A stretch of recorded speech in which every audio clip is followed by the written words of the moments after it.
If you were to ask the average person on the street to describe what investing looks like, their answer would probably look like a scene from a Hollywood movie.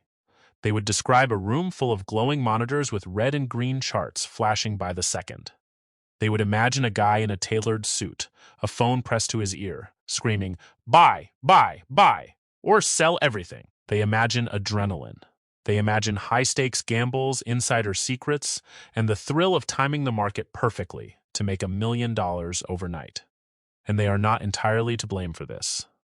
For decades, Wall Street, financial news networks, and now social media influencers have sold us a very specific narrative. They have sold us the idea that building wealth is an action-packed, fast-paced, high-intelligence game.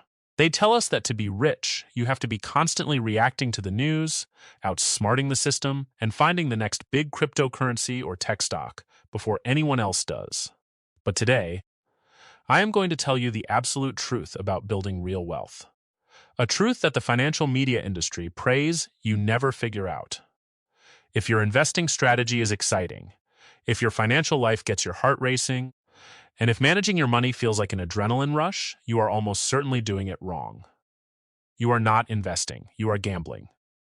Welcome back to Assets Over Appearances. Today, we are going to explore a paradox that goes against every natural instinct in the human brain. We are going to break down exactly why being incredibly, unapologetically boring is the ultimate secret to building massive wealth. The legendary billionaire investor George Soros once said something that completely shatters the Hollywood myth of finance. He said, "If investing is entertaining, if you're having fun, you're probably not making any money. Good investing is boring." Let that sink in for a moment. Good investing is boring. But why is boring so difficult for us to accept? To understand this, we have to look at the neuroscience and psychology of the human brain. Humans are biologically wired to crave dopamine. We love novelty. We love action. We love the feeling of doing something. In behavioral psychology, there is a concept known as action bias. Action bias is our tendency to favor action over inaction, even when there is no logical evidence that the action will lead to a better result. Think about a soccer goalie facing a penalty kick. Statistically, the best thing a goalie can do is stand perfectly still right in the center of the net, because a massive percentage of kicks go straight down the middle. But what do goalies almost always do? They dive wildly to the left or to the right. Why? Because if they dive and miss, they feel like they at least tried. If they stand still and the ball goes past them, they feel foolish. The pain of doing nothing and failing feels worse than the pain of doing something and failing. We do the exact same thing with our money. When the stock market drops by 2% on a random Tuesday, financial news networks flash red graphics on the screen. Market crash. Panic on Wall Street. Your brain registers a threat. Your action bias kicks in. You feel a desperate psychological urge to do something. So, you log into your brokerage account, and you sell your investments to protect yourself. You feel a temporary sense of relief because you took action. But what you actually did was lock in your losses. You permanently destroyed a portion of your wealth because you could not tolerate the boredom and discomfort of doing absolutely nothing. The financial services industry makes billions of dollars exploiting your action bias. Think about it. Does a stockbroker make money when you buy a great asset and hold it quietly for 30 years? No. They make money on transaction fees. They make money when you buy, and they make money when you sell. The 24-hour financial news cycle does not exist to make you wealthy. It exists to sell advertisements. And the only way they can sell advertisements is to keep your eyes glued to the screen by manufacturing a constant state of panic and excitement. They need you to believe that if you don't act today, you will miss out. But real wealth is built in the complete absence of action. Let's look at the most boring yet mathematically devastating financial weapon ever created. The broad market index fund. Decades ago, a man named Jack Bogle created the first index fund. Instead of trying to guess which individual companies would succeed or fail, Bogle's idea was incredibly simple and incredibly boring. Just buy a tiny piece of every single major company in America and hold on to it forever. Don't trade. Don't watch the news. Don't try to time the market. Just buy the whole haystack instead of looking for the needle. Wall Street laughed at him. They called it Bogle's folly. They said it was un-American to settle for average market returns. But decades later, the math has spoken. Study after study has proven that over a 15 to 20-year period, more than 90% of highly paid, Ivy League-educated professional hedge fund managers cannot beat the return of a boring standard S&P 500 index fund. In 2007, Warren Buffett, one of the greatest investors in history, made a $1 million bet with a prominent hedge fund firm. He bet them that over 10 years, a completely passive, boring S&P 500 index fund would outperform their elite, actively managed hedge funds that traded constantly and charged massive fees. The result? It wasn't even close. The boring index fund crushed the hedge funds. Buffett won the bet easily. Why did the boring strategy win? Because excitement is expensive. When you constantly trade stocks, you pay trading fees. You pay massive capital gains taxes. You miss out on the best days in the market because you tried to pull your money out at the wrong time.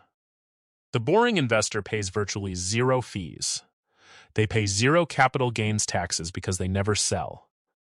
They just set up an automatic transfer from their checking account to their investment account on the first of every month, and then they go live their life. They don't check their portfolio every day. They might check it once a year. It takes absolutely zero intelligence to buy an index fund. But it takes an immense amount of emotional intelligence to hold it for 30 years without tinkering with it. The secret to wealth isn't picking the right stock. The secret is having the psychological discipline to let time and compound interest do the heavy lifting while you sit on your hands and do nothing. But the superpower of being boring does not stop at investing. It applies to every single aspect of your financial lifestyle. If you want to know what a real millionaire looks like, you have to look past the fake rich flashing their leased sports cars on social media. The authors of The Millionaire Next Door spent decades studying actual, self-made millionaires in America. And what they found was wonderfully boring. The average millionaire has been married to the same spouse for decades. Divorce is incredibly expensive, and emotional stability breeds financial stability. The average millionaire has lived in the same modest house for over 20 years. They don't constantly upgrade their home every time they get a raise, which means they aren't constantly paying real estate agent fees, moving costs, and higher property taxes. The average millionaire drives a boring, reliable car, usually a Toyota or a Honda, and they drive it for 10 to 15 years. Their lives are highly predictable. They eat at the same restaurants, they have the same hobbies, they wear the same types of clothes. When you live a predictable, boring financial life, you eliminate financial emergencies. You don't have sudden, catastrophic credit card debt because you don't make impulsive, emotionally driven purchases. You have a boring emergency fund sitting in a high-yield savings account, so when your car breaks down or your roof leaks, it is not a crisis. It is just a minor administrative task. Being boring gives you the ultimate shield against lifestyle inflation. Remember, lifestyle inflation happens because we want to signal our success to the outside world. We get bored with our perfectly fine kitchen, so we take out a $30,000 loan to remodel it just to impress our neighbors.